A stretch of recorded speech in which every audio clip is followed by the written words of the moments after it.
Hello students, कैसे हो आप सब अच्छे होंगे, आई होप सो। आज हमारा टॉपिक है क्लास 10 से हिस्ट्री से, that is chapter number 3, that is nationalism in India.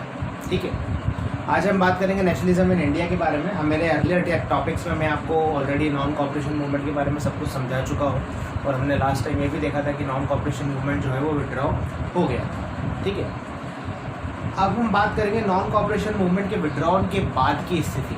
तो पहला क्वेश्चन तो आपका यही जो पिछले वाले टॉपिक में हमने रहा था, why did non cooperation movement was called off by Mahatma Gandhi. तो आंसर आपका था Chauri Chaura, because of the incident of Chauri Chaura. ठीक है, जो कि हुआ था फरवरी 1922 में। तो उस समय महात्मा गांधी ने फरवरी 1922 में जो है वो मूवमेंट विड्रॉ कर लिया था।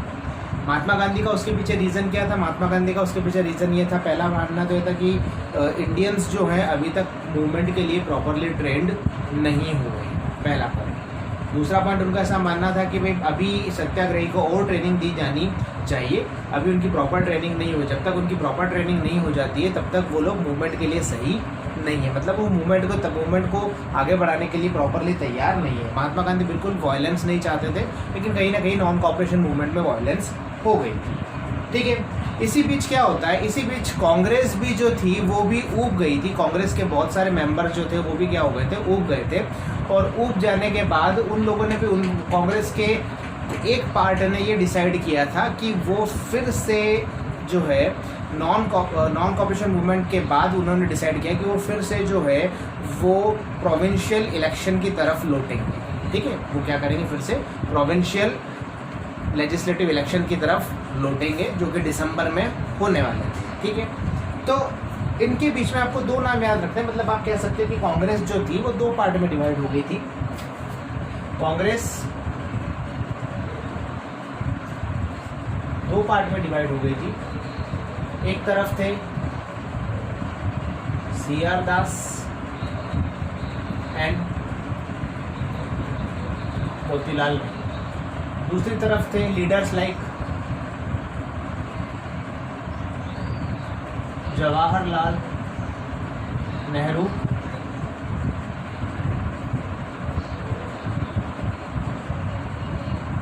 सुभाष चंद्र बोस।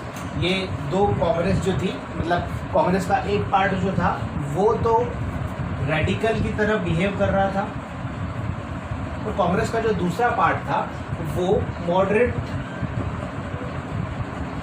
या लिबरल की तरह बिहेव कर रहा था। तो CR दास और मोतीलाल नेहरू जैसे जो लीडर्स थे कांग्रेस के अंदर, उनका ऐसा मानना था कि कांग्रेस को है फिर से प्रोविंशियल इलेक्शन की तरफ लौटना चाहिए। अब वो ऐसा क्यों सोचते थे, तो उसका सिंपल सा आंसर ये है कि क्यों CR दास और मोतीलाल नेहरू को लगता है कि भाई हमें फिर से प्रोविंशियल इलेक्शन जीतकर प्रोविंशियल असेंबलीज में या इंपीरियल असेंबलीज में जाना चाहिए और वहाँ जाकर हमें वर्क करना चाहिए। और तो इनका तरीका ऐसा था, इनका ऐसा कहना था कि it was important to show that provincial assemblies और प्रोविंशियल असेंबलीज कह दो या इंपीरियल असेंबलीज कह दो,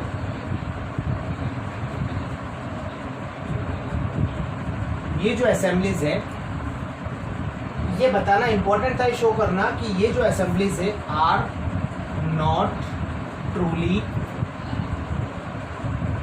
डेमोक्रेटिक। उनका ऐसा मानना था कि इन असेंबलीज को हमें पहले ये बताना पड़ेगा कि ये असेंबलीज डेमोक्रेटिक नहीं है, और ये बताने के लिए हमें क्या करना पड़ेगा, हमें इलेक्शन लड़ना पड़ेगा प्रोविंशियल लेजिस्लेटिव असेंबली के लिए, इंपीरियल लेजिस्लेटिव असेंबली के लिए, और इलेक्शन लड़कर हमें वहाँ पर मेंबर बनना पड़ेगा। और मेंबर बनने के बाद हमें ये बताना हम उसके बाद ये बता सकेंगे कि ये जो असेंबलीज है ये पूरी तरीके से डेमोक्रेटिक नहीं है।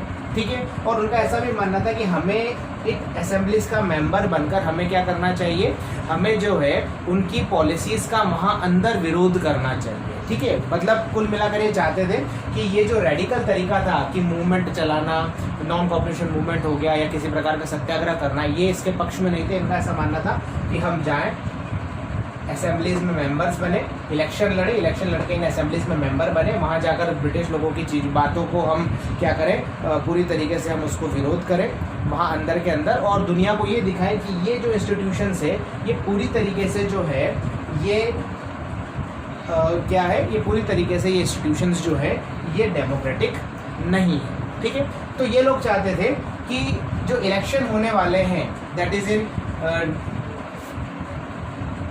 जो इलेक्शन होने वाले हैं इंडिया में, जो कि गवर्नमेंट ऑफ इंडिया एक्ट के अकॉर्डिंग प्लान थे, उसमें पार्ट लेना चाहिए। और इनका ऐसा मानना था कि ब्रिटिश काउंसिल्स में जाकर ये आर्ग्यूमेंट देना चाहिए कि आप लोग डेमोक्रेटिक नहीं और आपकी पॉलिसीज़ का वहीं के वहीं विरोध करना चाहिए। तो ये किनकी डिमांड थी? ये डिमांड थी मॉडरेट्स लीडर्स की। ठीक है, CR दास और मोतीलाल नेहरू जैसे लीडर्स की ये क्या थी, डिमांड थी।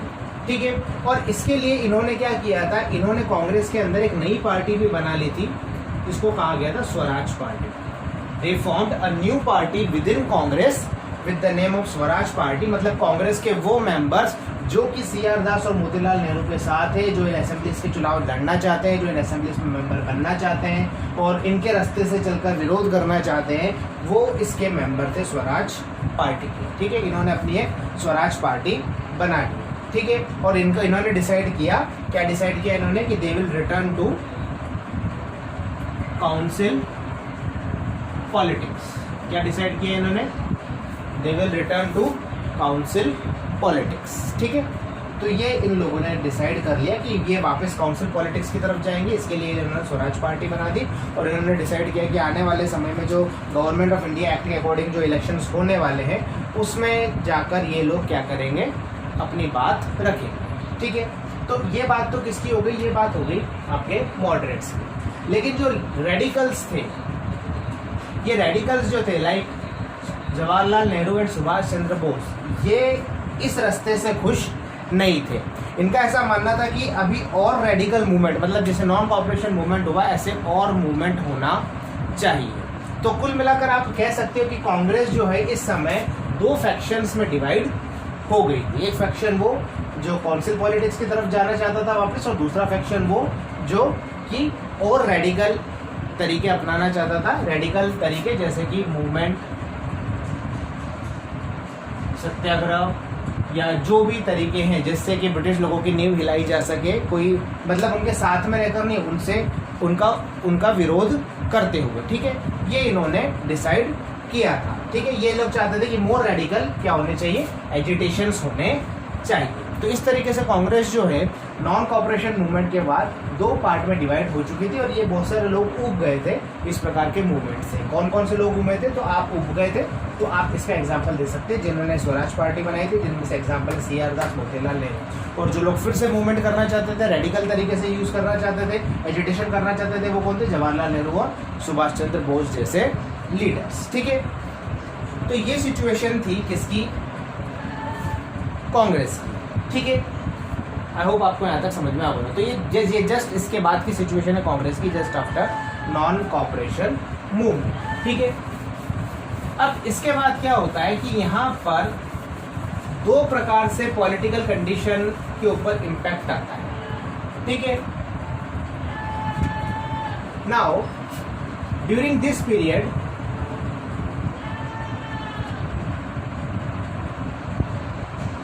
two factors shaped Indian politics। जब ये सारी टसल चलती रहती है, कांग्रेस में दो फाड़ हो चुके होते हैं, इसी बीच दो ऐसे मुद्दे निकल कर आते हैं जो हमारे स्ट्रगल की दिशा को आगे लेकर जाते हैं, जिनके बेसिस पर हमारे देश में अब पॉलिटिक्स होने वाली थी। ये दो मुद्दे कौन से हैं? ये दो मुद्दे हैं, पहला तो है वर्ल्ड वाइड इकोनॉमिक डिप्रेशन। उस समय जो आर्थिक मंदी आई थी पूरे देश में, ये उसकी बात है, पूरे विश्व में वो। और दूसरा था साइमन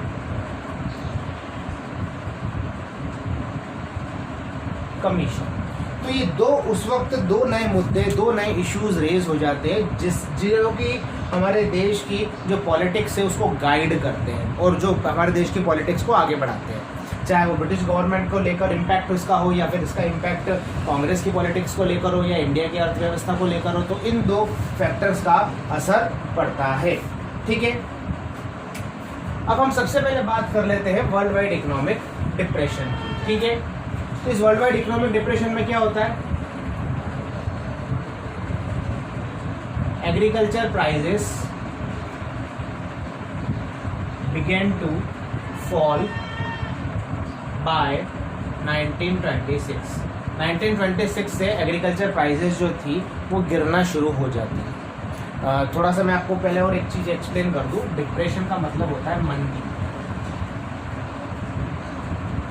ठीक है, डिप्रेशन का मतलब होता है आर्थिक मंदी। ये एक ऐसी सिचुएशन होती है जिसके अंदर जो प्राइजेस होते हैं चीज़ों के वो बहुत बुरी तरीके से गिर जाते हैं, आपका बाजार पूरी तरीके से ठप पड़ जाता है। कुल मिलाकर आप ये सोच सकते हो कि जितने भी लोग बिजनेस करते हैं तो उनको प्रॉफिट मिलना बंद हो जाता है। प्रॉफिट मिलना बंद हो जाता है तो उनकी इनकम बंद हो जाती है। उनकी इनकम बंद हो जाती है तो वो फिर अपने जो काम करने वाले लोग हैं उनको सैलरी नहीं दे पाते हैं, तो अनएम्प्लॉयमेंट होने लग जाता है।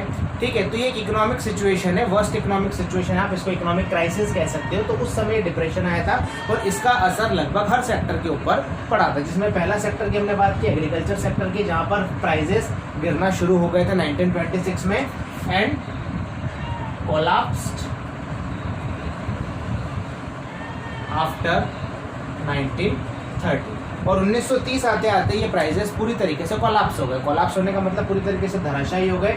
जो भी उम्मीद थी किसानों को कि उनको कुछ इनकम मिलेगी, वो इनकम की पूरी उम्मीदें क्या हो गई, बर्बाद हो गई। ठीक है, और जब इनकम ही नहीं होगी तो ये कुछ भी नहीं कर पाएंगे। ठीक है, तो ये एक प्रॉब्लम यहाँ पर हो गया। ठीक है, दूसरा पॉइंट क्या हुआ, जब इनकम ही नहीं है तो क्या होगा, जब आपके पास इनकम ही नहीं होगी तो माल नहीं खरीद पाओगे, बाजार में कोई खरीदी नहीं होगी, तो उससे क्या होगा, demand of agriculture goods began to decline. Agriculture goods की डिमांड मार्केट में कम होना शुरू हो गई। ऑब्वियस सी बात है, कोई खरीदने वाला ही नहीं, खरीदने वाला नहीं तो प्राइजेस कम हो गई। कोई खरीदना, प्राइजेस कम कब होती है, जब बाजार में कोई खरीदने वाला नहीं होता, तो कोई खरीदने वाला ही नहीं था।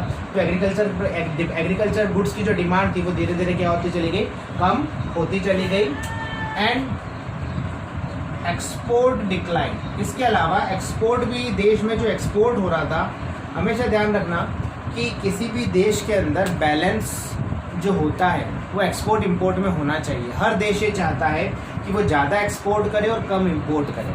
ठीक है, each and every country want more export but less import. तो हर देश अपना एक्सपोर्ट बढ़ाना चाहता है लेकिन अपना इंपोर्ट बढ़ाना नहीं चाहता। लेकिन यहाँ पर क्या हो रहा है, यहाँ पर इस आर्थिक मंदी की वजह से वर्ल्ड वाइड आर्थिक मंदी, वर्ल्ड वाइड इकोनॉमिक डिप्रेशन है। और इस वर्ल्ड वाइड इकोनॉमिक डिप्रेशन की वजह से क्या हुआ कि एक्सपोर्ट, मतलब वर्ल्ड में डिमांड घट गई एग्रीकल्चर गुड्स की, तो हमारा गुड्स बाहर जाना बंद हो गया। तो एग्रीकल्चर गुड्स की जो डिमांड थी वो देश के अंदर भी डिक्लाइन हो गई और देश के बाहर भी डिक्लाइन हो गई और हमारा एक्सपोर्ट जो था वो पूरी तरीके से धराशायी हो गया। ठीक है, और जब ये दोनों पॉइंट्स होंगे तो किसानों की इनकम क्या हो गई, शून्य हो गई। तो किसानों की इनकम अगर शून्य हो गई तो इसका क्या निकल कर आएगा, peasants could not sell the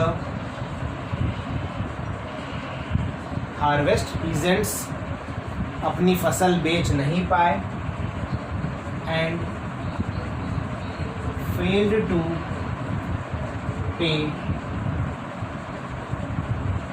revenue। ठीक है, तो पूरा कंट्री साइड, मतलब पूरा जो हमारा ग्रामीण इलाका था, मतलब हमारा एग्रीकल्चर वाला इलाका था, वो इस इकोनॉमिक डिप्रेशन की पूरी तरीके से चपेट में आ गया। और इस चपेट में आने की वजह से क्या हुआ कि जो भी किसान एग्रीकल्चर गुड्स की प्राइस थी वो धीरे धीरे गिरना शुरू हुई और 1930 आते आते पूरी तरीके से धराशायी हो गई।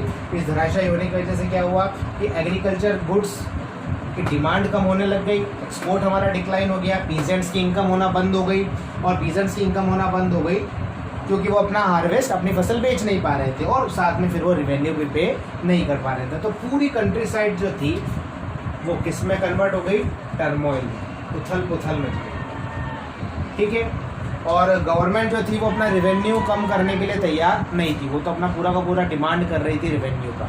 ठीक है, तो ये सिचुएशन एक थी इस दौरान जब ये नॉन कॉपरेशन मूवमेंट खत्म हुआ, तो एक ये सिचुएशन थी पूरे भारत में इकोनॉमिक डिप्रेशन की वजह से, और इस वजह से देश की जो राजनीति थी वो कहीं ना कहीं किस पर केंद्रित हो गई? किसानों पर केंद्रित होने वाली थी। ठीक है, आई होप आपको समझ में आएगा।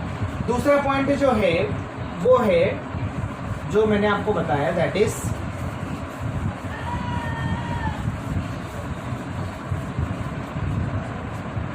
दूसरा पॉइंट हमने क्या पढ़ा? Simon commission.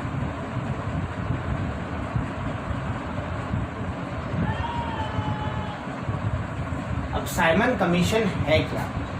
तो देखो, इसी दौरान ब्रिटिश गवर्नमेंट जो थी वो एक कमीशन बनाती। क्या बनाती? कमीशन। कमीशन होता क्या है? कमीशन आप कह सकते हो एक ग्रुप ऑफ पीपल। क्या होता है? ग्रुप ऑफ पीपल होता है। इन ग्रुप ऑफ पीपल को एक टास्क दिया जाता है। क्या दिया जाता है? टास्क दिया जाता है गवर्नमेंट की तरफ से। मतलब हर कोई ग्रुप ऑफ पीपल नहीं, गवर्नमेंट किसी भी पर्टिकुलर चीज के लिए ग्रुप ऑफ पीपल को अपॉइंट करती है और ग्रुप ऑफ पीपल को जो है इनकी कमेटी बनाती है और उस कमेटी को एक कुछ टास्क देती है करने के लिए। वो कुछ भी टास्क हो, इस कमेटी को कहा जाता है कि पर्टिकुलर जो भी सब्जेक्ट है उस पर्टिकुलर सब्जेक्ट के ऊपर जाकर पता लगाए, प्रॉब्लम्स का पता लगाए, क्या किया जा सकता है क्या नहीं किया जा सकता, और अपने रिकमेंडेशंस दें। ठीक है, मतलब जाकर वहाँ पर अपनी पूरे एनालिसिस करे सिचुएशन का, रिपोर्ट बनाए और रिपोर्ट हमको सबमिट करे, प्रॉब्लम क्या है और इस प्रॉब्लम से बाहर आने के लिए क्या किया जा सकता है उसका suggestions they.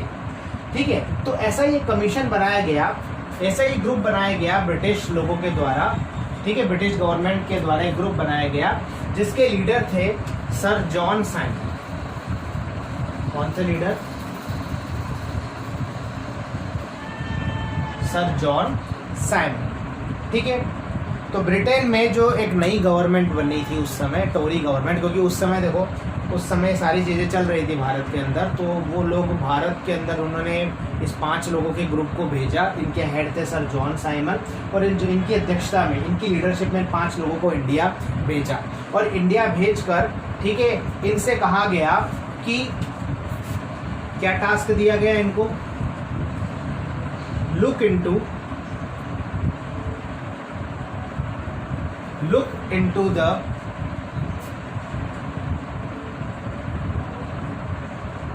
functioning of the government, functioning of the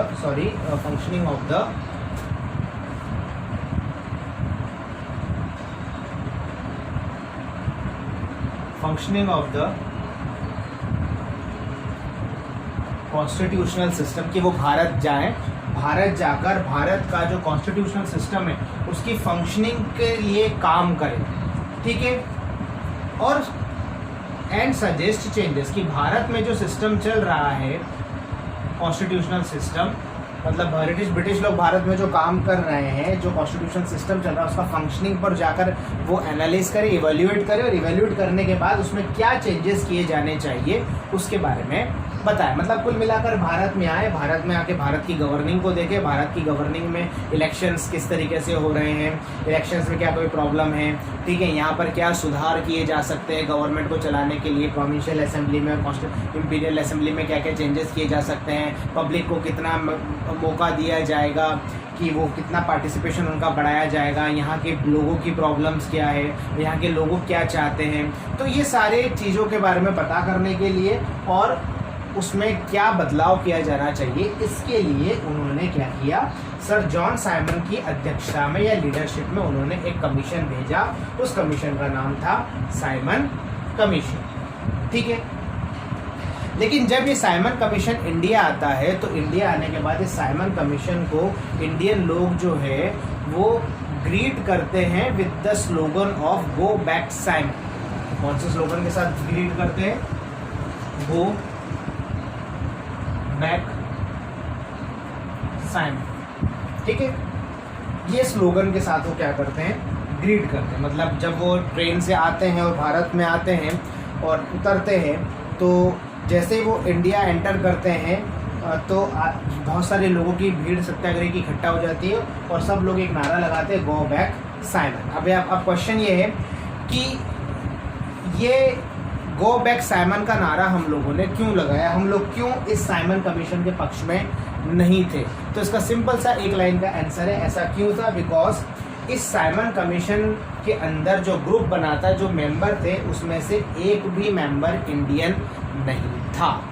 not even a single member of this commission was an Indian. तो आप भारत में आए हो, भारत में आने के बाद अब भारत के कॉन्स्टिट्यूशनल फंक्शनिंग को आप देकर चेंज करना चाहते हो, उसमें सुधार लाना चाहते हो, भारत की प्रॉब्लम्स को आप सॉल्व करना चाहते हो। लेकिन ये काम कौन कर रहा है भाई, प्रॉब्लम भारत की तो बताएगा कौन, भारतीय लोग बताएंगे। ठीक है, भारतीय लोगों को मेंबर बनाना चाहिए, लेकिन एक भी मेंबर इंडियन नहीं है। तो भाई जब कमीशन भारत में आया तो इंडियन जितने भी लीडर्स थे, चाहे वो मुस्लिम लीग हो, चाहे वो कांग्रेस हो, ठीक है, या दूसरे कोई भी रेडिकल्स हो, या दूसरे जो भी ग्रुप थे, सब ने इनका विरोध किया और इनको गो बैक साइमन के नारे से इनका स्वागत किया था। तो ऐसा क्यों था, तो सिंपल सा आपको आंसर बताना है कि इनमें से कोई भी मेंबर जो था वो इंडियन नहीं था। ठीक है, तो ये बात आपको ध्यान में रखना है कि ये साइमन कमीशन इंडिया कब आया था, तो ये आया था 1928। ये बात आपको दिमाग में, when did Simon Commission came to India, Simon Commission came to India in 1928 and it was greeted with the slogan of go back Simon. कौन से स्लोगन के साथ इनको ग्रीट किया गया, गो बैक साइमन के नारे के साथ इनको ग्रीट किया गया था। ठीक है, तो यहाँ पर आपका ये एक क्वेश्चन बनकर तैयार हो जाता है कि why did Indians what we call it, why did Indians greeted Simon Commission with the slogan of go back Simon। या फिर आप पूछ सकते हैं, या फिर ये क्वेश्चन पूछा जा सकता है कि इंडियन लोगों ने जो है साइमन कमीशन का विरोध क्यों किया था, इस विरोध में कौन कौन लोग शामिल थे। तो ये आपका एक क्वेश्चन यहाँ पर बनकर तैयार हो जाता है। ठीक है, गॉट इट। आई होप आपको दोनों पॉइंट समझ में आए। ठीक है, तो ये मैटर चलता है यहाँ पर। तो यहाँ पर आपको मैं क्वेश्चन लिखवा देता हूँ। यहाँ पर आपको जो क्वेश्चन, जो एक इम्पोर्टेंट क्वेश्चन है, और वो इम्पोर्टेंट क्वेश्चन क्या है, सीधा सा क्वेश्चन है, डिस्कस 2 factors that shaped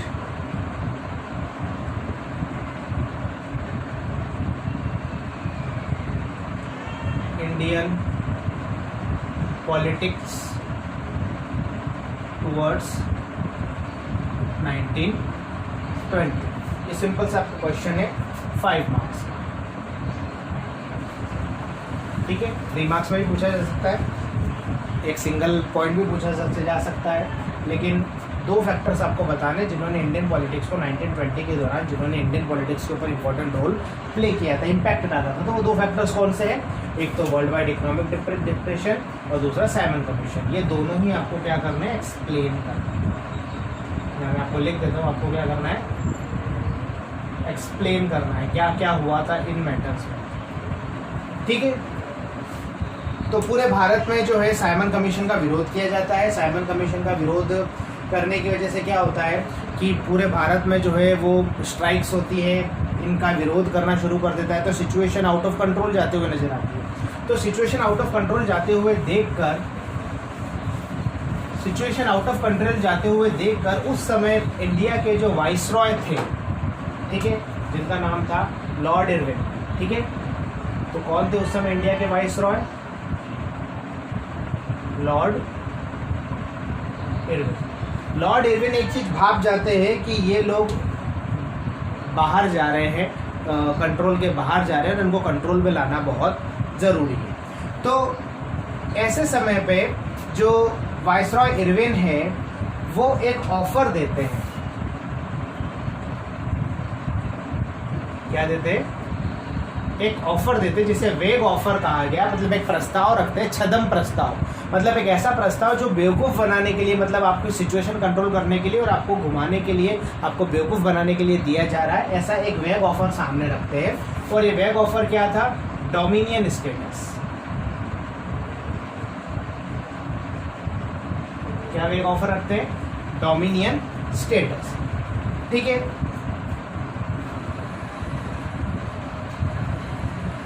ठीक है। अब डोमिनियन स्टेटस में क्या होगा? अब डोमिनियन स्टेटस क्या होता है? तो according to it colonies under British Crown were given chance to form their own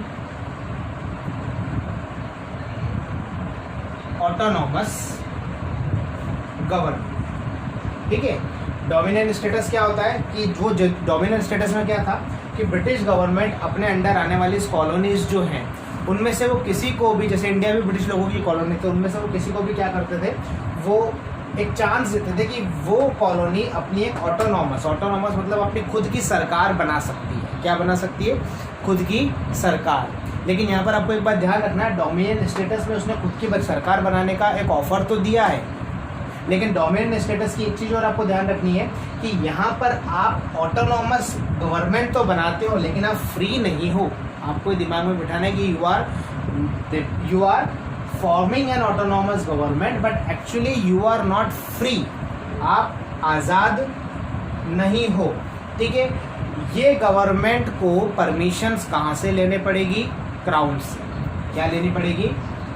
crown से परमिशन लेनी पड़ेगी। This autonomous government ought allegiance to the crown। मतलब ये है कि भले ही आपको ऑटोनॉमस गवर्नमेंट दे दी गई है लेकिन आप किसके अंडर में रहकर काम करोगे? क्राउन। क्राउन का मतलब ब्रिटिश क्वीन। ब्रिटिश की जो क्वीन है आप उनके अंडर में रहकर काम करोगे।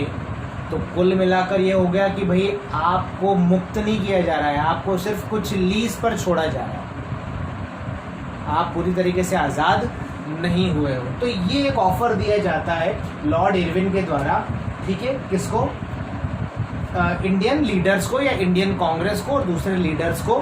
और लेकिन यहाँ सिर्फ उद्देश्य इस वेग ऑफर का यही था कि कहीं ना कहीं साइमन कमीशन को लेकर जो एजिटेशन चल रहा था उस एजिटेशन को बंद करवा दिया जा सके। मतलब एक प्रकार से ध्यान भटकाने वाली चीज़ थी। यहाँ पर आपको वेग ऑफर नाम याद रखना है, ऑफर के आगे वेग भी दे रखा है, तो वेग वर्ड का मीनिंग आपको ध्यान रखना है कि भाई ध्यान भटकाने वाली बात है। छद्म ऑफर था ये कि ऊपर से कुछ और है लेकिन अंदर से मीनिंग कुछ और निकल कर आएगा। ठीक है ना? तो ये ऑफ़र दिया उन्होंने इंडियन लीडर्स को, और इंडियन लीडर्स ने, चाहे वो कांग्रेस हो, ठीक है, चाहे महात्मा गांधी हो, इन लोगों ने इस ऑफ़र को मानने से इनकार कर दिया। इन्होंने क्या किया? इस ऑफ़र को मानने से इनकार कर दिया। लेकिन कांग्रेस के अंदर जो मॉडरेट्स थे, याद रखो हमने पढ़ा था स्वराज पार्टी के बारे में, CR दास, मोतीलाल नेहरू, वो जो मॉडरेट्स थे उन्होंने कहीं ना कहीं अंदर ही अंदर इस ऑफ़र को अपना लिया। तो जैसे ही उन्होंने इस ऑफ़र को अपना लिया, तो जैसे ये बात पब्लिक को पता चली, तो पब्लिक के अंदर से उनके लिए जो विश्वास था वो धीरे धीरे ख़त्म होता चला। ठीक है, क्या होता चला गया? ख़त्म होता चला गया। ठीक है, मतलब कांग्रेस के एक पार्ट ने, स्वराज पार्टी वाले या व्हाट वी कॉल इट, हमारे जो मॉडरेट वाला जो पार्ट था, उन्होंने इसको ऑफ़र को स्वीकार किया। लेकिन जैसे उन्होंने स्वीकार किया, लोगों का उनके ऊपर से विश्वास ख़त्म हो गया और उनकी अब कोई पहुंच बाकी नहीं रही। अब लोगों ने उनको अपना लीडर मानने से इनकार कर दिया, और जो लोग इसके अगेंस्ट में थे, जिन्होंने इसके लिए मना करा, अब वो लोग मेन लीडर हो गए। जैसे जवाहरलाल नेहरू, सुभाष चंद्र बोस, महात्मा गांधी, जो भी हमारे मेन स्ट्रीम लीडर्स थे उस समय, उन्होंने इसको मानने से इनकार कर दिया। ठीक है, फिर इसके बाद क्या होता है? फिर इसके बाद जो है, इस ऑफ़र के बाद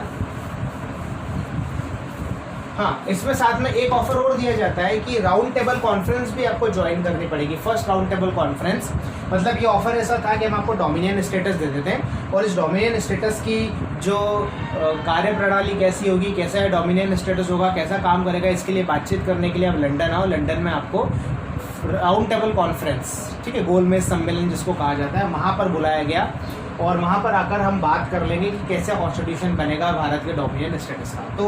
तो इन दोनों ही चीज़ों के लिए लीडर्स ने मना कर दिया। फर्स्ट राउंड टेबल कॉन्फ्रेंस के लिए लीडर्स ने मना कर दिया, ठीक है। फिर आता है दिसंबर 1929। फिर आपको ये याद रखना है मैप के पॉइंट ऑफ व्यू से, दिसंबर 1929 आता है। दिसंबर 1929 के अंदर जो है, अब देखो साइमन कमीशन 1928 में आया था, अभी 1 साल ही हुआ है, ज़्यादा समय नहीं हुआ है। तो दिसंबर 1929 आ जाता है और एक कांग्रेस का सेशन होता है इस दौरान। ये कहाँ होता है? लाहौर में होता है, ठीक है। कहाँ होता है? लाहौर में होता है। ये लाहौर का है, आज की तारीख में लाहौर पाकिस्तान में है, लेकिन ये हम हमारे पार्टीशन के पहले की बात कर रहे हैं। तो उस समय लाहौर में कांग्रेस का सेशन होता है और उस समय कांग्रेस के जो प्रेसिडेंट होते हैं वो थे जवाहरलाल नेहरू।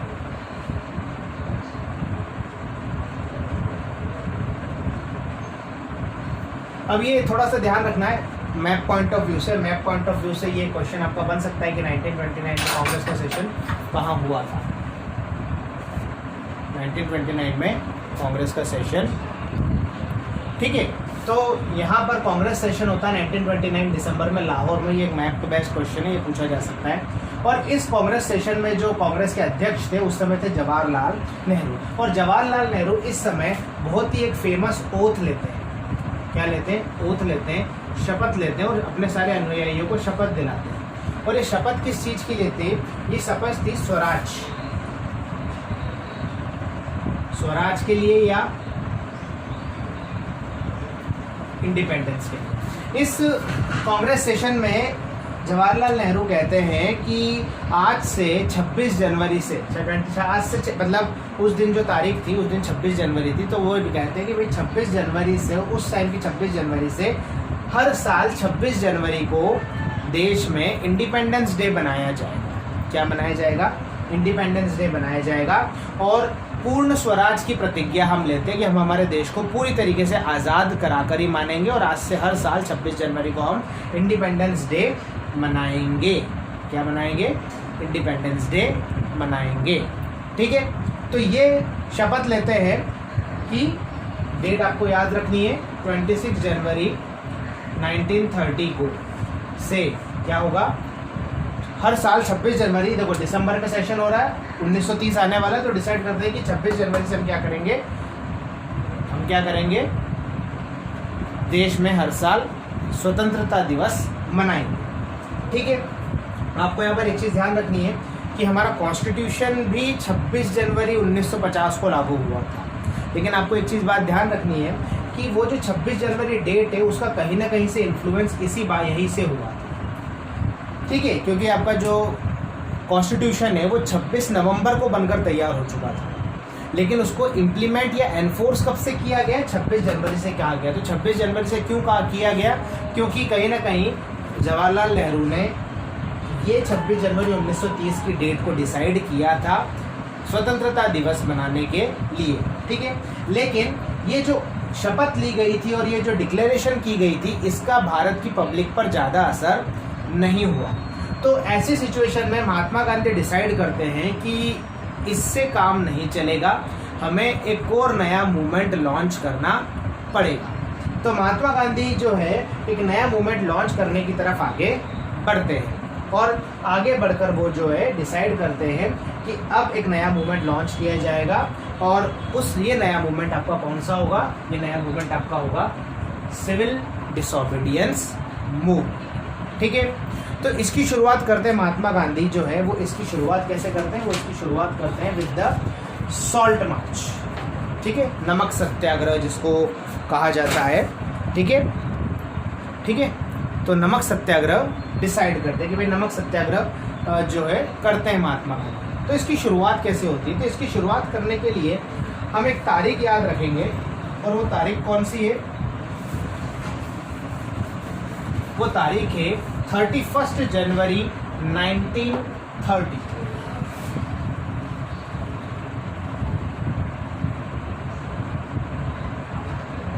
31 जनवरी 1930 को महात्मा गांधी जो है sent a letter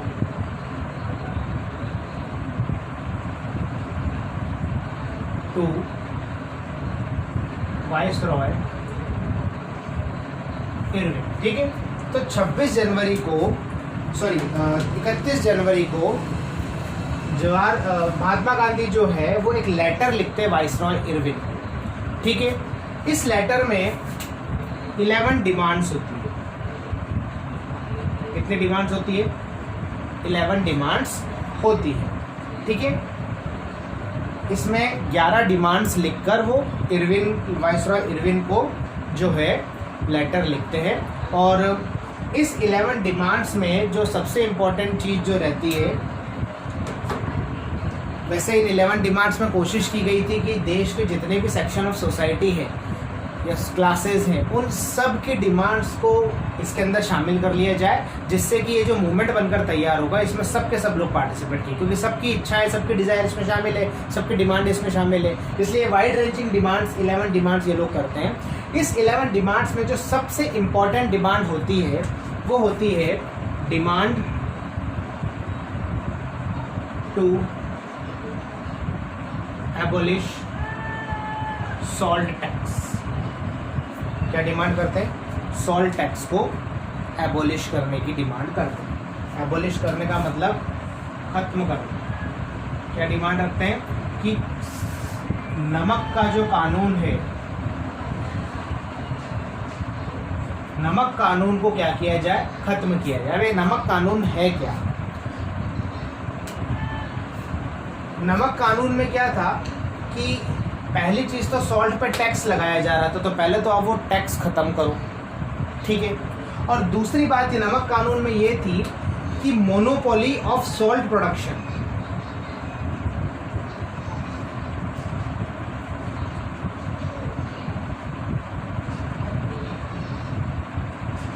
was with British government. ठीक है, तो नमक का कानून खत्म करने के लिए कहा जाता है जिसमें नमक सॉल्ट टैक्स एबॉलिश किया जाएगा, और साथ में जो मोनोपोली है, मोनोपोली का मतलब होता है एकाधिकार, मतलब एक का ही अधिकार होगा नमक प्रोडक्शन, मतलब नमक बनाने की जो परमिशन है वो सिर्फ किसको है? वो सिर्फ ब्रिटिश गवर्नमेंट को है।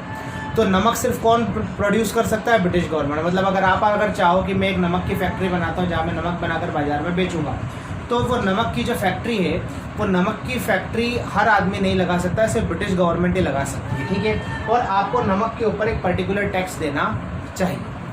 तो महात्मा गांधी ने इस डिमांड को इन 11 डिमांड्स में शामिल किया। क्यों शामिल किया? क्योंकि महात्मा गांधी के अकॉर्डिंग नमक के प्रोडक्शन के ऊपर मोनोपोली रखना और नमक के ऊपर टैक्स लगाना, ये दोनों ही चीज़ें जो थी वो क्रूएल थी। क्या थी? क्रूएल। क्रूएल का मतलब निर्दयी चीज़ें, क्रूर। भाई जो क्यों क्रूर थी? क्योंकि नमक एक ऐसी चीज़ थी जिसको सब लोग यूज़ करते हैं, चाहे गरीब से गरीब हो, चाहे अमीर से अमीर हो। हमारे खाने में, हमारे खाने के डेली चीज़ में वो शामिल है। ठीक है, हमारे स्टेपल डाइट में से हमारा खाना बिना नमक के पॉसिबल नहीं है, और नमक हमारी जो हेल्थ के लिए भी एक इम्पॉर्टेंट न्यूट्रिशन की तरह काम करता है, इससे हमको आयोडीन मिलता है। ठीक है ना, तो ये ऐसी चीज़ जो कि हर एक परिवार के लिए, हर एक इंसान के लिए इम्पॉर्टेंट है, उसके ऊपर आपने टैक्स लगा दिया। मतलब ये तो इस तरीके से होगा कि सांस लेने पर टैक्स है, पानी पीने पर टैक्स है। ठीक है भाई, जिस तरीके से हमारी बॉडी के लिए पानी ज़रूरी है, जिस तरीके से हमारी बॉडी के लिए जो है वो खाना ज़रूरी है, ऐसे ही हमारी बॉडी के लिए न्यूट्रिएंट्स भी ज़रूरी है। तो हम बॉडी के अंदर लिए जो न्यूट्रिएंट्स ज़रूरी है, उन न्यूट्रिएंट्स के ऊपर हम टैक्स थोड़ा लगाएंगे। ठीक है, तो ये टैक्स लगा दिया गया। तो महात्मा गांधी के अकॉर्डिंग कि नमक पर टैक्स लगाना और नमक की प्रोडक्शन पर मोनोपोली करना, this is the cruel face of British government. ये ब्रिटिश गवर्नमेंट की क्रूरता को दिखाता है कि इनमें बिल्कुल भी मानवता बची नहीं है, और ये भारतीय लोगों को क्रूएलिटी के साथ ट्रीट कर रहे हैं। कैसे ट्रीट कर रहे हैं? क्रूएलिटी के साथ ट्रीट कर रहे हैं, ये दिखाने की कोशिश की। ठीक है, महात्मा गांधी। ठीक है, ठीक है। तो महात्मा गांधी इस लेटर के अंदर अल्टीमेटम दे देते हैं। ठीक है, ये लेटर क्या था? This letter was an ultimatum, मतलब एक चेतावनी थी, वार्निंग थी, अंतिम चेतावनी थी कि अगर 11 मार्च तक, लेटर कब लिखा गया था? 31 मार्च, जनवरी को। और क्या कहा गया था? If this demands are not fulfilled by 11 March, अगर ये डिमांड 11 मार्च तक पूरी नहीं हुई, then civil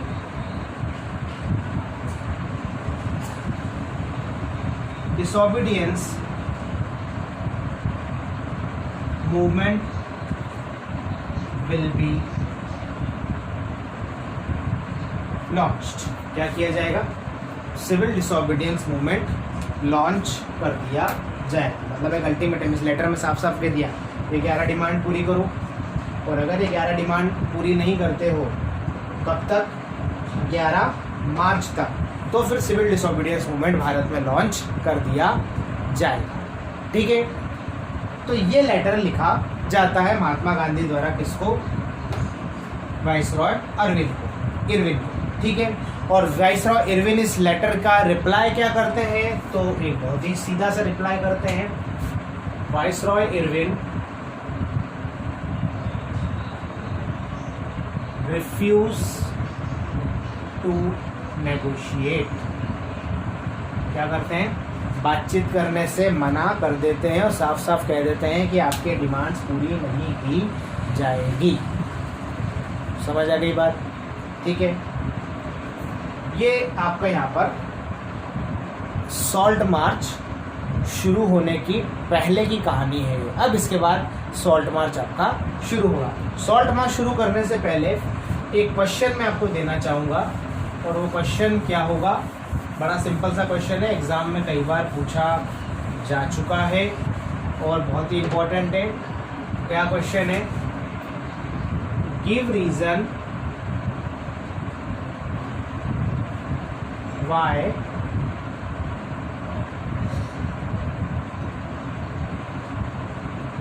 Mahatma Gandhi chose salt as a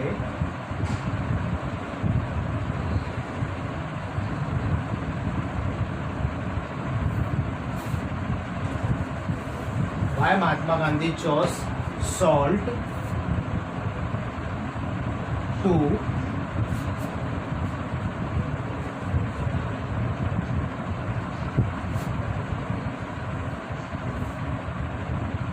as a steering demand।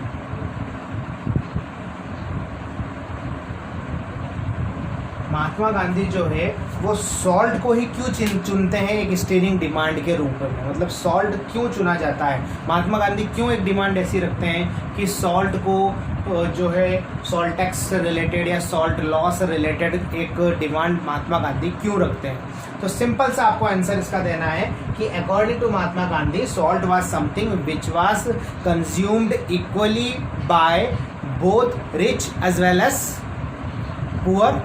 गरीब और अमीर दोनों बराबरी से जो है वो यूज़ करते हैं इसको। सॉल्ट हमारे खाने का बहुत इम्पॉर्टेंट पार्ट है, हमारी बॉडी के न्यूट्रिएंट्स की जो नीड होती है उनको पूरा करता है।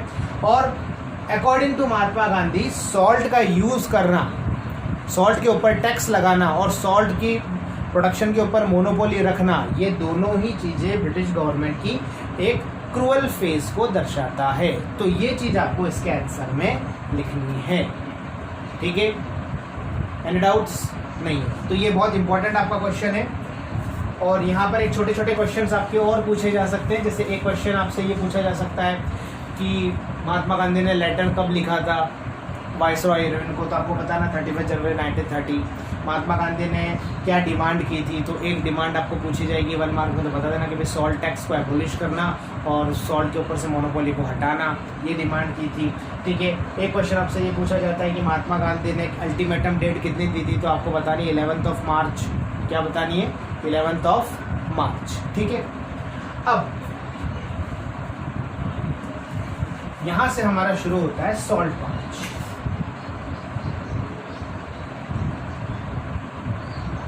दिमाग में बिठा लेना, सॉल्ट मार्च शुरू हुआ था 12 मार्च 1931 को, सॉरी 1930 को। कब शुरू हुआ था? 12 मार्च 1930 को। और ख़त्म कब हुआ था? 6 अप्रैल 1930 को। कब से कब तक?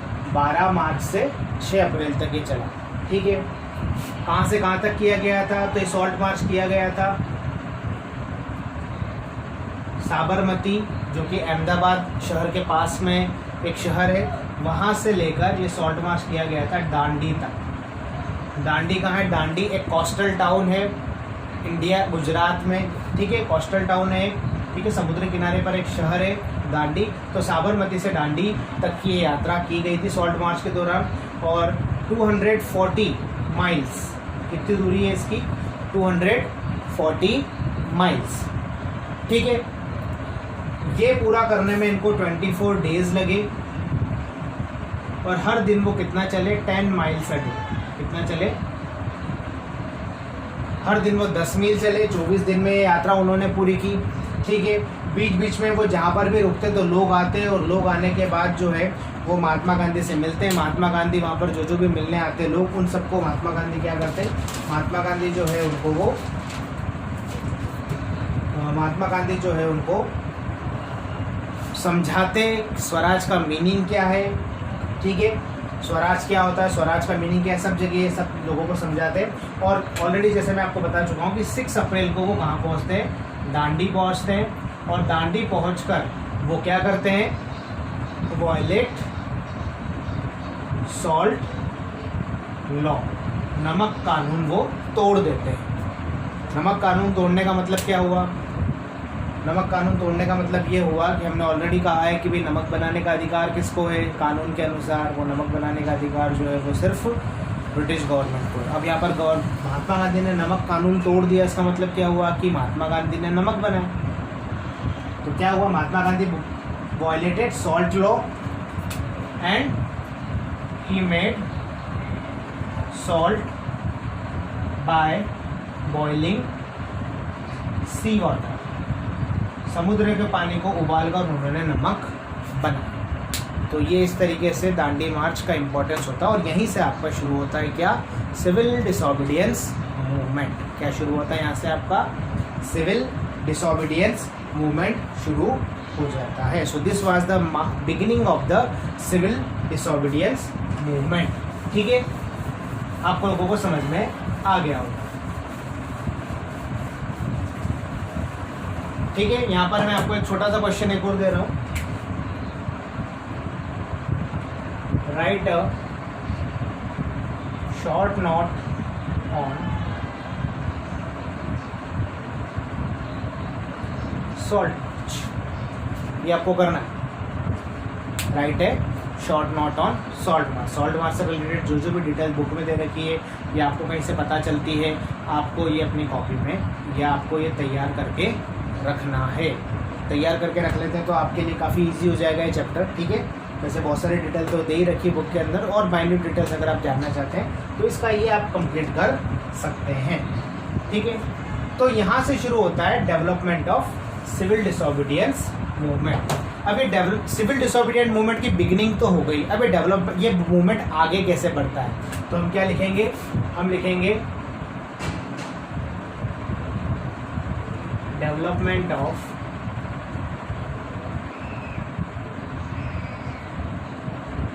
Civil disobedience movement. Civil disobedience movement कैसे आगे बढ़ता है? ठीक है, तो कैसे आगे बढ़ता है, तो इसके लिए आपको क्या करना है? इसके लिए आपको सिविल डिसोबीडियंस मूवमेंट आगे कैसे बढ़ता है, इसके लिए आपको कुछ इवेंट याद रखने। क्या याद रखने? कुछ इवेंट याद रखने हैं कि इस सिविल डिसोबीडियंस मूवमेंट जब शुरू होता है तो क्या क्या होता है। सबसे पहली बात आपको ध्यान रखनी है, people were not only asked to refuse cooperation but also asked to break colonial laws। ठीक है,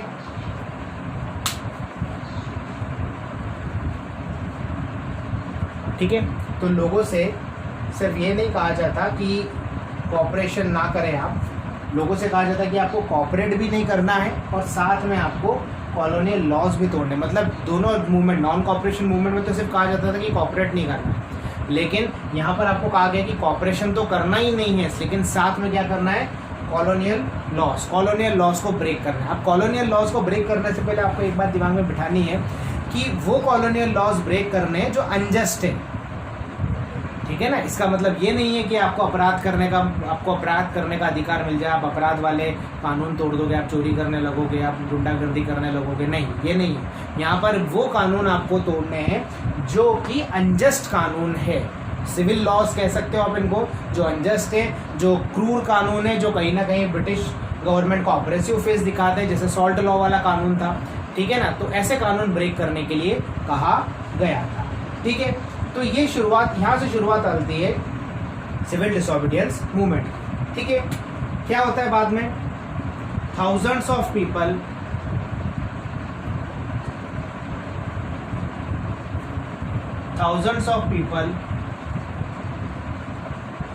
in different parts of country broke salt law. ठीक है, महात्मा गांधी ने सॉल्ट लॉ ब्रेक किया, उनकी देखा देखी बहुत सारे लोगों ने भी, हजारों की संख्या में लोगों ने क्या कर दिया, सॉल्ट लॉ को ब्रेक कर दिया and demonstrated in front of salt factories, और प्रदर्शन भी किया।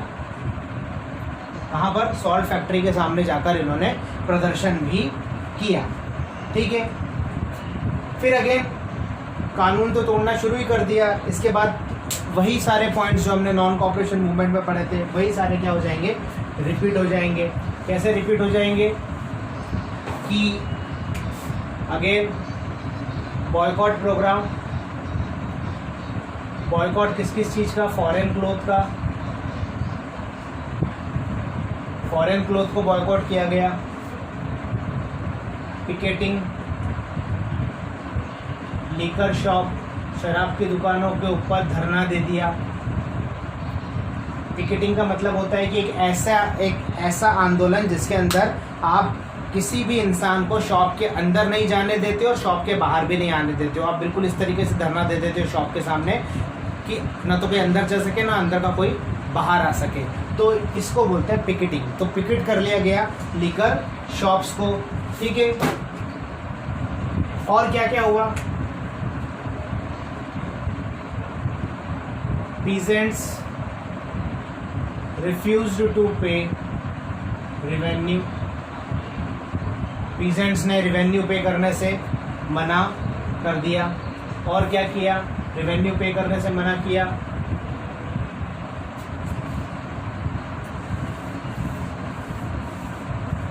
रेवेन्यू पे करने से मना कर दिया।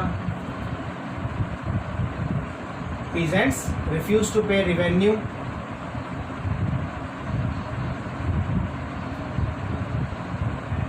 चौकीदारी टैक्सेस पे करने से मना कर दिया गया, पीजेंट्स ने मना कर दिया। ठीक है, विलेज ऑफिशियल्स, विलेज के जो अधिकारी थे,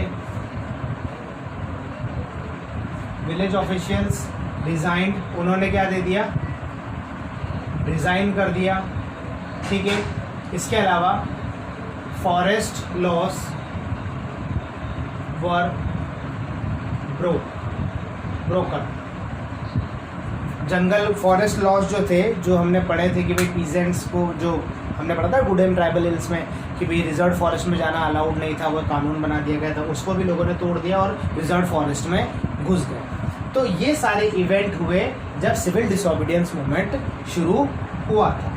ठीक है, इसके लिए आपको ज़्यादा घबराने की ज़रूरत नहीं, मैं इसके लिए आपको नोट्स दे दूंगा। ठीक है, पर आपको एक बार समझ में आना चाहिए। आप चाहें तो वीडियो पॉज करके ये सारे पॉइंट्स आप लिख सकते हैं, और अगर आपको कुछ ऐसा पॉइंट्स आपको लगते हैं कि ये आपको समझ में नहीं आए हो तो आप मुझे कमेंट करके बता सकते हैं, और स्कूल के जो स्टूडेंट्स हैं वो मुझसे फ़ोन करके बात कर सकते हैं। ठीक है, तो इस तरीके से क्या होता है कि मूवमेंट डेवलप होता है कहाँ पर। तो आपको मैं वापस बता दूं कि भाई इसके अंदर क्या होता है कि भाई देखो, सिविल डिसोबीडियंस मूवमेंट शुरू होता है। सिविल डिसोबीडियंस मूवमेंट शुरू होता है तो लोगों से कहा जाता है कि भाई आपको कॉपरेशन तो बंद करना ही करना है, लेकिन आपको कॉलोनियल लॉज को भी ब्रेक करना है। ठीक है, पहली चीज़ तो ये बात ध्यान रखनी है आपको। दूसरी चीज़ आपको ये ध्यान रखनी है कि जब सिविल डिसोबीडियंस मूवमेंट शुरू होता है तो हज़ारों की संख्या में लोग सड़कों पर उतर आते हैं, सॉल्ट लॉ को ब्रेक कर देते हैं और सॉल्ट फैक्ट्रीज के सामने डेमोस्ट्रेट करते हैं। ठीक है, इसके अलावा फॉरेन क्लोथ्स को बॉयकॉट कर दिया जाता है, लिकर शॉप को पिकेट कर लिया जाता है, पीजेंट्स जो है वो रेवेन्यू पे करने से, चौकीदारी टैक्सेस पे करने से मना कर देते हैं, विलेज के जो ऑफिशियल्स है वो वो रिज़ाइन कर देते हैं, और बहुत सारे लोग फॉरेस्ट लॉज को भी ब्रेक कर देते हैं। तो इस तरीके से आपका जो है वो सिविल डिसोबीडियंस मूवमेंट डेवलप होता है। तो यहाँ पर आपको एक छोटा सा क्वेश्चन लिख लेना है, और वो क्वेश्चन क्या है, इसके आंसर वैसे आप खुद ढूंढ सकते हैं, आप खुद बना सकते हैं। और वो क्वेश्चन क्या है, क्वेश्चन सिंपल सा है, डिस्क्राइब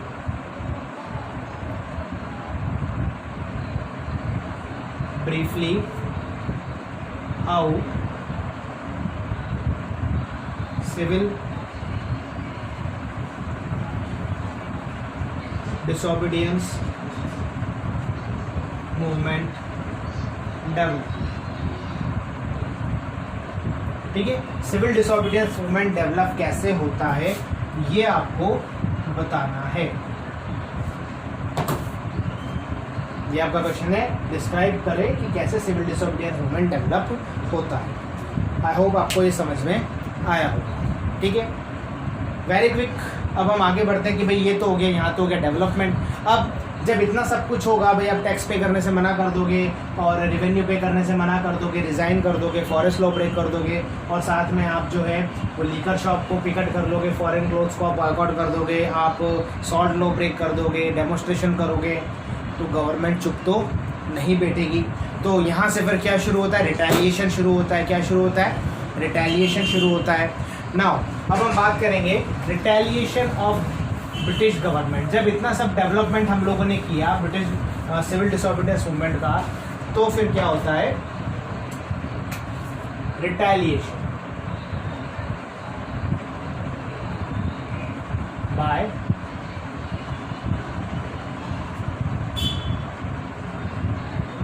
ब्रिटिश गवर्नमेंट। ठीक है, तो पहली चीज़ तो आपको ध्यान रखना है कि ये सारे डेवलपमेंट होने की वजह से ब्रिटिश गवर्नमेंट क्या हो जाती है, वरीड मतलब चिंता में आ जाती है।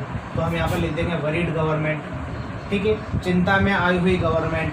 ठीक है, वो क्या करती है, बिगेन टू अरेस्ट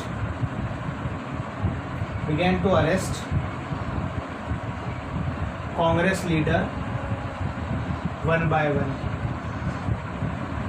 एक एक करके कांग्रेस के लीडर को गिरफ्तार करना शुरू कर देती है।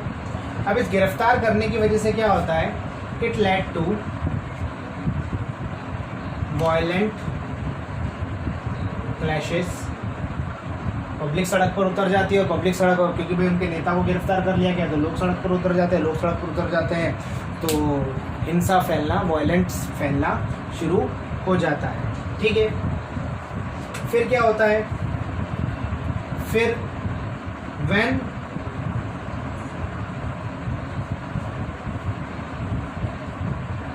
अब्दुल गफ्फार खान, ये अब्दुल गफ्फार खान जो है, इनको फ्रंटियर गांधी भी कहा जाता है। पहली बात तो ये महात्मा गांधी के भक्त थे। ठीक है, मतलब महात्मा गांधी के भक्त तो हम नहीं कहेंगे वर्ड, भक्त is not a proper word, पर ये एक प्रकार से कह सकते हो कि महात्मा गांधी के शिष्य थे। ठीक है, महात्मा गांधी के शिष्य थे, महात्मा गांधी की हर बात को ये फॉलो करते थे। ठीक है, तो इनको फ्रंटियर गांधी भी कहा जाता था, क्योंकि उधर फ्रंटियर अफगानिस्तान पाकिस्तान का जो एरिया उधर पड़ता है, ये वहाँ से बिलोंग करते थे। ठीक है, तो Abdul Ghaffar Khan, when Abdul Ghaffar Khan was arrested, फिर क्या होता है, जैसे हमने ऑलरेडी पढ़ा कि भाई ये कांग्रेस के लीडर को अरेस्ट कर लिया, तो अब्दुल गफ्फार खान को भी क्या कर लिया जाता है, अरेस्ट कर लिया जाता है। ठीक है, इन अप्रैल 1930, ठीक है, अप्रैल 1930 में अब्दुल गफ्फार खान को अरेस्ट कर लिया जाता है। तो अब्दुल गफ्फार खान को अरेस्ट कर लिया जाता है, तो लोग पेशावर में, कहाँ पर, पेशावर, पेशावर आज की तारीख में पाकिस्तान में, पेशावर में लोग जो है स्ट्रीट्स पर आ जाते हैं, सड़कों पर आ जाते हैं। ठीक है, आर्मर्ड कार, मतलब जो बख्तरबंद गाड़ियाँ होती हैं उसका सामना को शुरू कर देते हैं, पुलिस फायरिंग का सामना करना शुरू कर देते हैं और पुलिस के ऊपर अटैक करना शुरू कर देते हैं। ठीक है, और इस वजह से क्या होता है, मैनी पीपल्स वर किल्ड,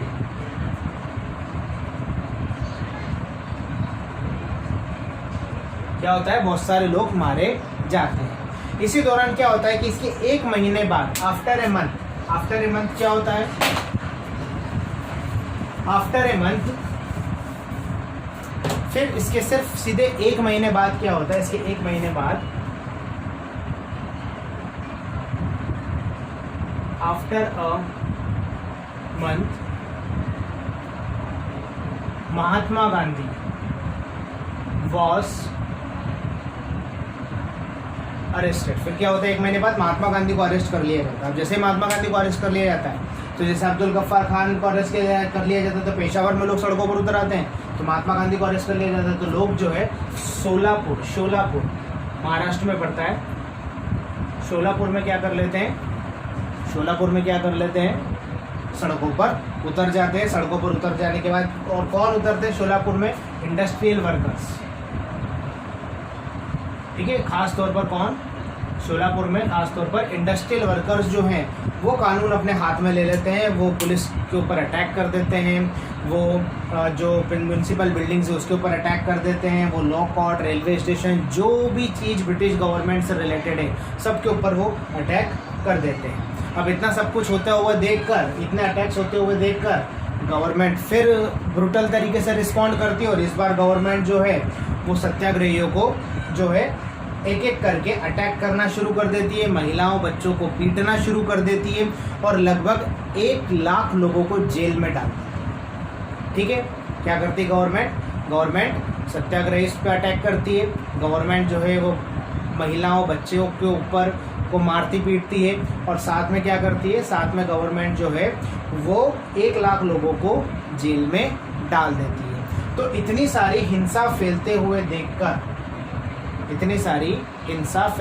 देखकर महात्मा गांधी ये डिसाइड करते हैं कि वो सिविल डिसोबीडियंस मूवमेंट को वापस ले लें।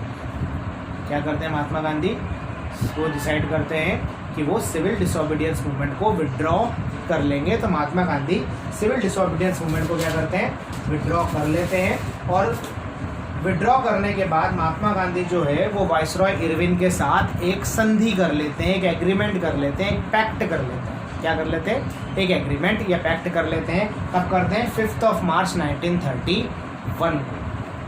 कब कर लेते हैं, 5 मार्च 1931 को क्या कर लेते हैं, संधि कर लेते हैं। ठीक है, अभी संधि के बारे में भी मैं आपको बताऊंगा, लेकिन उसके पहले आपको एक क्वेश्चन जो है वो लिखना है, और वो क्वेश्चन आपको क्या लिखना है, वो क्वेश्चन आपको लिखना है, give reason why Mahatma Gandhi withdrawn civil disobedience movement. ठीक है, आपको क्या बताना है कि महात्मा गांधी ने सिविल डिसोबीडियंस मूवमेंट को विड्रॉ क्यों कर दिया। तो पॉइंट आप शुरुआत से शुरू कर सकते हैं, कहाँ से शुरू कर सकते हैं आप पॉइंट शुरू कर सकते हैं कि गवर्नमेंट रिटेलिएट करती है। गवर्नमेंट रिटेलिएट करने के बाद एक एक करके कांग्रेस के लीडर्स को अरेस्ट करती है। फिर उसके बाद अब्दुल गफ्फार खान को अरेस्ट कर लेती है। अब्दुल गफ्फार खान को अरेस्ट करने के बाद फिर हिंसा फैल जाती है पेशावर में, लोग पुलिस गाड़ियों के सामने आ जाते हैं, क्लैशेज होना शुरू हो जाते हैं। फिर उसके 1 महीने बाद महात्मा गांधी को अरेस्ट कर लिया जाता है। तो उसकी वजह से शोलापुर में जो इंडस्ट्रियल वर्कर्स होते हैं वो वायलेंट क्लैशेज करना शुरू कर देते हैं। Police station, railway station, municipal building सब पर अटैक कर देते हैं। गवर्नमेंट ये देखकर ब्रूटली रिस्पॉन्ड करती है और गवर्नमेंट जो है वो सबको मारना पीटना शुरू करती है। सारे सत्याग्रही पर अटैक करती है, बच्चों को, महिलाओं को, सबको पीटती है और 1 लाख लोगों को क्या करती है, जेल में डाल देती है। तो इतनी सारी हिंसा फैलते हुए देखकर महात्मा गांधी जो है वो सिविल डिसोबीडियंस मूवमेंट को वापस ले लेते हैं। ठीक है, तो रिटेलिएशन की वजह से और हिंसा फैलने की वजह से क्या होता है कि महात्मा गांधी जो है वो सिविल डिसोबीडियंस मूवमेंट को वापस ले लेते हैं। और वो वापस लेने के बाद Mahatma Gandhi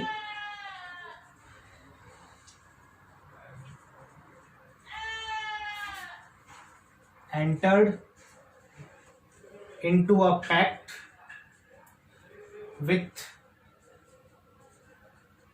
Viceroy Irwin on 5th of March 1931। ठीक है, फिर इसके बाद महात्मा गांधी क्या करते हैं, 5 मार्च को वाइसरॉय इरविन के साथ एक समझौता कर लेते हैं। पैक्ट का मतलब समझौता कह सकते हो, संधि कह सकते हो, संधि या समझौता कर लेते हैं। और इस पैक्ट को क्या कहा जाता है, इस पैक्ट को कहा जाता है गांधी इरविन पैक्ट। क्या कहा जाता है इसको, गांधी इरविन पैक्ट। ध्यान रखना है आपको, क्या कहा जाता है इस पैक्ट को, Gandhi Irwin pact. Gandhi Irwin pact कब होता है, 5 मार्च 1931 को होता है। किसके बीच में होता है, महात्मा गांधी और वाइसरॉय इरविन के बीच में होता है। क्यों होता है, क्योंकि civil disobedience movement Mahatma Gandhi withdraw कर लेते हैं बहुत सारे क्लैशेस होने की वजह से, इसलिए उनको इस संधि के ऊपर आना पड़ता है। अब इस पैक्ट में होता क्या है, तो ये बताना है आपको। अकॉर्डिंग टू दिस पैक्ट, इस पैक्ट के अकॉर्डिंग होता क्या है, ठीक है। तो क्या बताना है आपको, अकॉर्डिंग टू दिस पैक्ट, ठीक है, according to this pact British government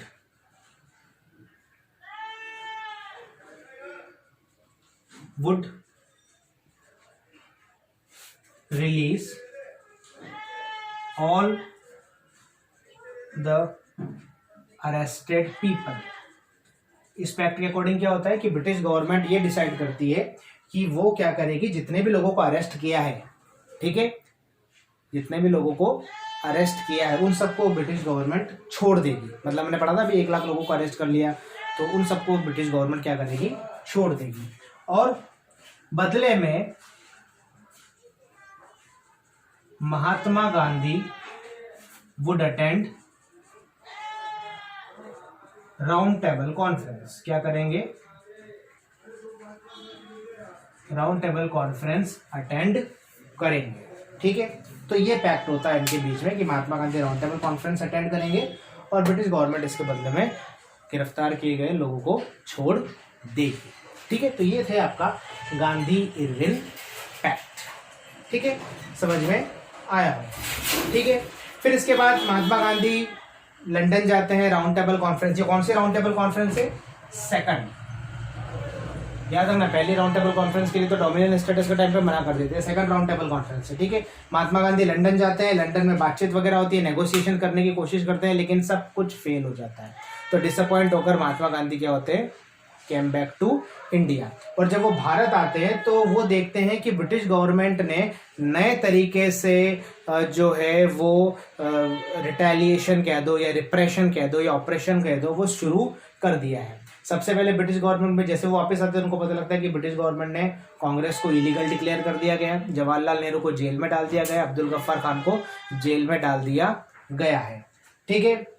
और इसके अलावा सत्याग्रह पर बॉयकॉट प्रोग्राम्स वगैरह, रैलीज वगैरह सब के ऊपर बहुत सारे जो हैं वो मेजर्स, जितने भी ये मेजर्स हैं इनके ऊपर बहुत सारे रेस्ट्रिक्शन इम्पोज कर दिए गए हैं। मतलब इनके ऊपर बहुत सारी जो है मनाही लगा दी गई है, ये सब कुछ देखकर महात्मा गांधी डिसाइड करते हैं कि वो फिर से सिविल डिसोबीडियंस मूवमेंट एक बार फिर लॉन्च करेंगे। क्या डिसाइड करते हैं कि वो सिविल डिसोबीडियंस मूवमेंट एक बार फिर लॉन्च करेंगे। लेकिन जब वो फिर लॉन्च करते भी हैं, लेकिन ये सिविल डिसोबीडियंस मूवमेंट इस बार ज्यादा आगे नहीं बढ़ पाता है और 1934 आते आते ये सेकंड सिविल डिसोबीडियंस मूवमेंट पूरी तरीके से जो है वो अपना मोमेंटम खो देता है या खत्म हो जाता है। ठीक है, तो ये है आपका सिविल डिसोबीडियंस मूवमेंट। हमने मेन सबसे ज्यादा डिटेल में जो पढ़ा है वो फर्स्ट सिविल डिसोबीडियंस मूवमेंट पढ़ा है। सेकंड सिविल डिसोबीडियंस मूवमेंट का उतना ज्यादा असर नहीं रहा था, लेकिन फर्स्ट वाला जो हमने पूरा पढ़ा उसका बहुत इंपॉर्टेंट असर था। ठीक है, आई होप आपको समझ में आया होगा। ठीक है, और जो भी आपकी क्वेरीज है वो आप मुझे जो है कमेंट सेक्शंस में लिख सकते हैं, या स्कूल के जो स्टूडेंट्स हैं वो मुझे कॉल कर सकते हैं। मेरे स्कूल के जो स्टूडेंट्स हैं मुझे कॉल कर सकते हैं, तो उनके मैं सारी क्वेरीज जो है वो सॉर्ट आउट करने की कोशिश करूंगा। और नोट्स की आप चिंता मत कीजिए, नोट्स जो स्कूल के स्टूडेंट्स हैं उनके लिए नोट्स मैं प्रोवाइड करवा दूंगा। ठीक है, okay, thank you so much. Safe रहिएगा घर पर। ओके।